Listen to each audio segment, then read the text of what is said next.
আমাদের পৃথিবীর বায়ুমণ্ডলকে মহাকাশের সঙ্গে সংযুক্তকারী সীমানা, কিংবা আমাদের সৌরজগৎকে ইন্টারস্টেলার স্পেসের সঙ্গে সংযুক্তকারী সীমানা, অথবা সেই সীমানা যেখানে আমাদের গ্যালাক্সি এবং সুপার ক্লাস্টার শেষ হয়ে যায়, কিংবা ধরুন সেই সীমানা যেখানে আমাদের সম্পূর্ণ ব্রহ্মাণ্ড শেষ হয়ে যায়, তার পরবর্তী প্রান্তে কী আছে? ব্রহ্মাণ্ডের দেয়ালের ওপাশে কী আছে? এই প্রশ্নগুলোর উত্তর জানার জন্য ভিডিওটা শেষ পর্যন্ত অবশ্যই দেখুন। তাহলে চলুন শুরু করা যাক। বন্ধুরা, একটা থিওরি অনুযায়ী আমাদের ব্রহ্মাণ্ডের একটা সীমারেখা আছে, অর্থাৎ আমাদের ব্রহ্মাণ্ডের একটা বাউন্ডারি আছে।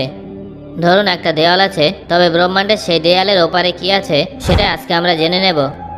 তবে তার আগে এটা জেনে রাখুন যে আমাদের ব্রহ্মাণ্ড বাস্তবে কতটা বিস্তৃত সেটা সাধারণ কোনো মানুষের পক্ষে কল্পনা করা সম্ভব নয়। এই বিশাল ব্রহ্মাণ্ডে এমন অনেক অবজেক্ট আছে, যেমন সুপার ক্লাস্টার, তার ভেতরে অর্ডিনারি ক্লাস্টার, তার ভিতরে বিশালাকার গ্যালাক্সি, এমনকি তার ভেতরে তার থেকে অনেক ছোট জিনিস, যেমন ছোট বড় সৌরজগৎ ইত্যাদি আছে। এবং এর মধ্যে একটা হলো আমাদের সৌরজগৎ। আমাদের সম্পূর্ণ সৌরজগতে পৃথিবীর অবস্থান কেমন জানেন? একটা ছোট বিন্দুর মতো। হ্যাঁ বন্ধুরা, ঠিকই শুনেছেন। আজকের এই ভিডিওতে আমরা ব্রহ্মাণ্ডের এই সমস্ত অবজেক্টের সীমানা অতিক্রম করব।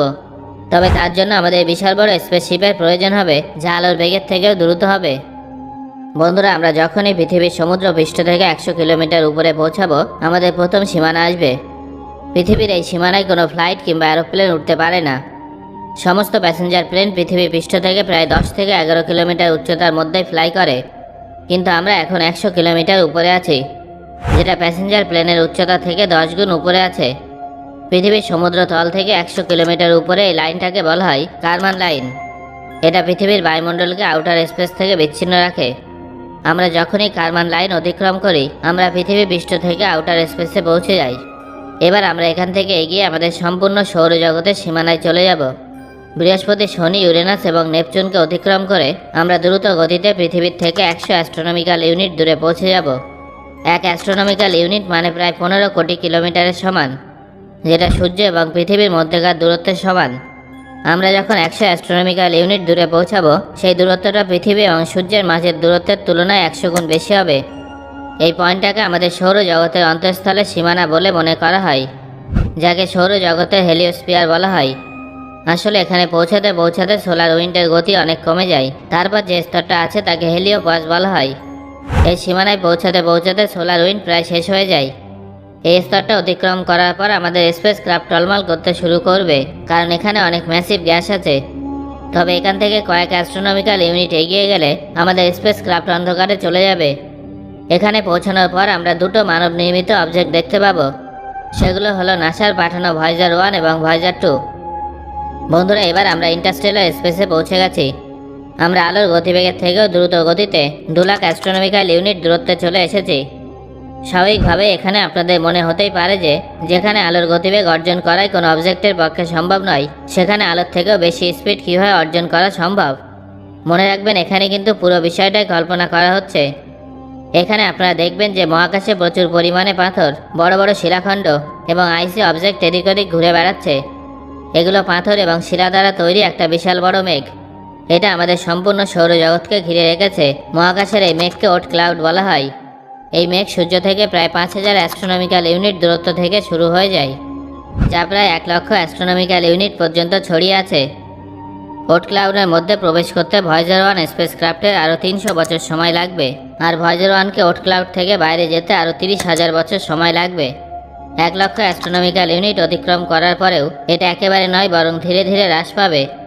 যদিও ওট ক্লাউডে অনেক আইসি এবং রক আছে, তবে বিশাল মহাকাশে এদের একে অপরের থেকে দূরত্ব এতটাই বেশি যে আমাদের মহাকাশযান খুব সহজে এদের মধ্যে থেকে দ্রুত এগিয়ে যাবে। এখান থেকে এগিয়ে গেলে আমরা দেখব চারিদিকে শূন্য, নিস্তব্ধ মহাকাশ এবং অন্ধকারই অন্ধকার। এখানে আমরা দূর থেকে আসা একটা আলো দেখতে পাবো। এই পর্যায়ে আমরা আমাদের সৌরজগৎ এবং ওট ক্লাউড থেকে বাইরে বেরিয়ে গেলেও এখনও কিন্তু আমরা আমাদের মিল্কি ওয়ে গ্যালাক্সিতে আছি। এখানে আমি দূর থেকে আসা যে আলোটার কথা বললাম, সেটা আমাদের মিল্কি ওয়ে গ্যালাক্সি। আমাদের মিল্কি ওয়ে গ্যালাক্সি আনুমানিক 1,06,000 আলোকবর্ষ জুড়ে বিস্তৃত।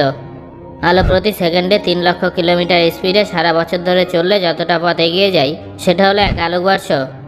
কিলোমিটার হিসেবে 1 আলোকবর্ষ হলো 9.5 ট্রিলিয়ন কিলোমিটারের সমান। তাহলে বুঝতে পারছেন তো মিল্কি ওয়ে গ্যালাক্সি কতটা বড়।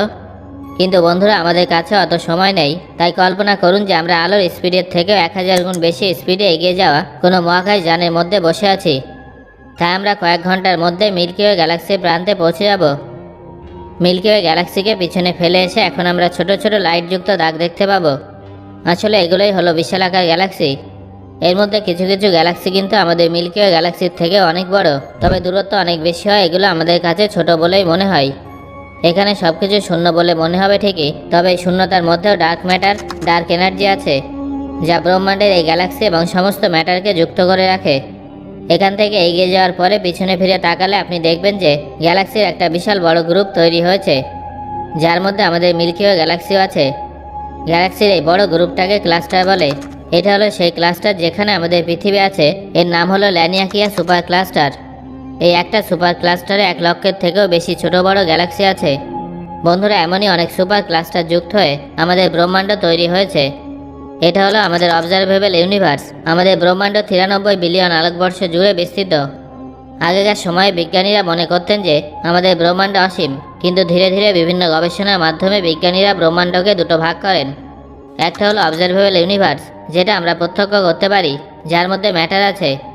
আর একটা হলো আনঅবজারভেবল ইউনিভার্স। বিজ্ঞানের উন্নতির সাথে সাথে কিছু কিছু বিজ্ঞানীরা জানান যে আমাদের অবজারভেবল ইউনিভার্স, যেটা 93 বিলিয়ন আলোকবর্ষ জুড়ে বিস্তৃত, তার একটা সীমা আছে। সেই সীমার ওপারে সবটাই শূন্য, অন্ধকার, সেখানে কোনো আলো নেই। আমরা যদি সেই অন্ধকার জায়গাটায় যাই এবং পেছনে ফিরে তাকাই, তাহলে আমরা হয়তো আমাদের সম্পূর্ণ ব্রহ্মাণ্ডকে দেখতে পাবো। তবে সেখানে আমাদের গ্যালাক্সি এবং আমাদের সুপার ক্লাস্টারকে কোনো বিন্দুর মতো দেখা যাবে না। একটা বিশাল সমুদ্রে এক বিন্দু জল যেভাবে হারিয়ে যায়, এক্ষেত্রেও বিষয়টা ঠিক তেমনই হবে। এখানে পৌঁছানোর পর আমরা যদি পুনরায় পৃথিবীতে ফিরে আসার চেষ্টা করি, তাহলে আমরা ভবিষ্যতে অনেকটা এগিয়ে যাওয়ার কারণে পৃথিবীতে ফিরে গিয়ে সেখানে আমাদের সৌরজগৎ, পৃথিবী, এমনকি আমাদের গ্যালাক্সির কোনো কিছুই খুঁজে পাবো না। কারণ যেখান থেকে আমরা এসেছি সেখানে তখন কোটি কোটি বছর পেরিয়ে যাবে। তাই অবস্থা থেকে ফিরে যাওয়ার কোনো উপায় থাকবে না। আমরা অবজারভেবল ইউনিভার্সের সীমা পেরিয়ে সেই জায়গায় পৌঁছে গেছি, যার নাম এরিডেনাস সুপার ভয়েড। এই সুপার ভয়েড কমপক্ষে 1.8 বিলিয়ন আলোকবর্ষ জুড়ে বিস্তৃত। কিছু কিছু বিজ্ঞানীদের মতে এই সুপার ভয়েডের ওপারে কোনো ব্রহ্মাণ্ডও থাকতে পারে, আর এখান থেকেই মাল্টিভার্স থিওরির উৎপত্তি। এই থিওরি অনুযায়ী আমাদের ব্রহ্মাণ্ডের মতো আরও অনেক ব্রহ্মাণ্ড আছে। সমস্ত ব্রহ্মাণ্ডের মাঝে একটা সুপার ভয়েড আছে, যা অবজারভেবল ইউনিভার্সকে একে অপরের থেকে দূরে রাখে। যদিও এই ভিডিওতে আমি আপনাদের যা কিছু বললাম কোনোটাই প্রমাণিত হয়নি, সব কিছু থিওরির মাধ্যমে বিজ্ঞানীদের অনুমান মাত্র। আর এই থিওরিগুলো কতটা সত্যি সেটা তো সময় বলবে। সো বন্ধুরা, আজকের এই ভিডিওতে আলোচিত এই বিষয়গুলোর মধ্যে কোনটা সম্পর্কে আপনি একেবারেই জানতেন না, সেটা অবশ্যই আমাকে কমেন্ট করে জানান। ধন্যবাদ।